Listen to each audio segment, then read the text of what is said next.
Hi, this is Steve Rothstein of Rothstein Model Trains. I'm going to give you an update, and I apologize for not having posted an update on our layout for a while.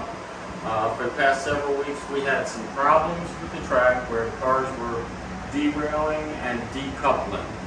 And we've been working just on the track to get that fixed up. To get it working, you'll see over here on this side where we had to take out where we had the elevation change, where they would come up and go over each other. The crossover track here is gone for now. This is temporary. We're going to put the elevation back in. I'm going to try and get the crossover back in, but we were having trouble with the way the track was working, so we backed off so we have a good track working. While we were doing that, of course, we got some more trains in and we played with them. And what we're going to do today is show you some of our passenger trains. I've got plans to do, I was going to try and do all the passenger trains in one video, but we have too many of them. The track right now won't support as many trains as I'm trying to run. Not enough power. We have another power booster on order to fix that. Then I'm going to do a video on our freight trains and what we've got for freight, and then a video on our excursion trains, the ones that are just they're in current use but being used as excursions only for public relations work. So the first one I want to show you is the Amtrak train. This is a model of an Amtrak train in what they call Phase 1 paint. Phase 1 is what Amtrak used when they first started running and took over in the 70s. This one's a particular historic interest to me because in the 70s is when I rode Amtrak, both Philadelphia to Trenton, Philadelphia to Kansas, and Fort Jackson, South Carolina when I left basic training to come home on leave. So the Amtrak train, put power to it.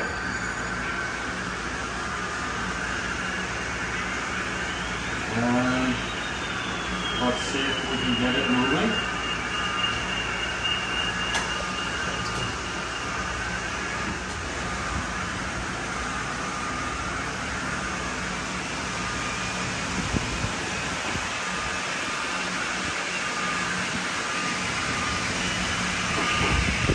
Okay, the second train that is of particular interest to me and my family is this one.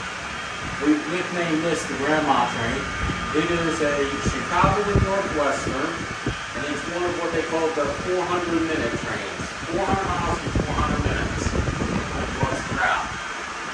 The reason we call that one the Grandma train, why it has particular interest, is when my wife was young, she rode that particular train from St. Louis to Chicago with her family on vacation. And that's why I call it the Grandma train, because the kids here like their grandmother and like the fact that it was a model of what she had ridden.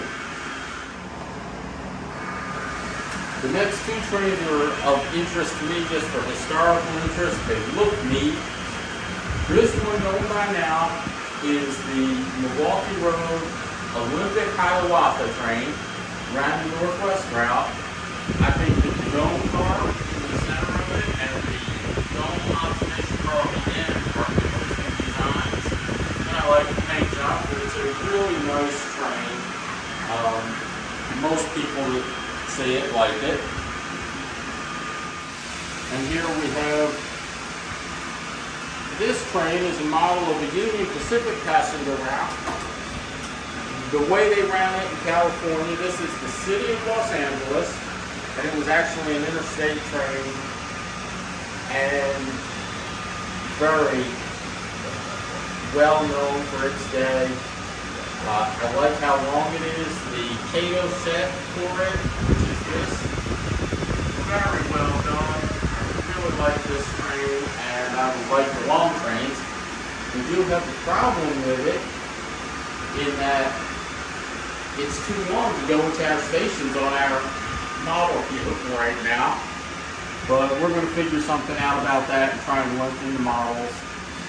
The other passenger trains we have include the model of the Alaska Railroad, We are working on a model of the Broadway Limited from New York, from Pennsylvania Railroad, ran into the New York City area. It was named Broadway because of the track it rode on, not where it went. It was 4 tracks wide at points, and that was called the Broadway, so we have that one. We plan on getting another Amtrak train that is more modern. If you look at our other videos, we took a run on Amtrak from San Antonio to Dallas last year, and had to give my grandkids let them see what it was like to ride the trains. So we're going to try and get a model of the train that we rode on last year, or as close to it as we can, build it up. There are a couple of sets of Amtrak trains out there. And the other passenger trains we have that you see laying around, I don't consider them passenger trains because they're more used for excursions right now. The Reading, Blue Mountain, and Northern runs in Pennsylvania still. We have the locomotive and about 5 passenger cars for it that are actually in use up there, even though they're 100 years old or so, maybe not quite 100. And the 2 UP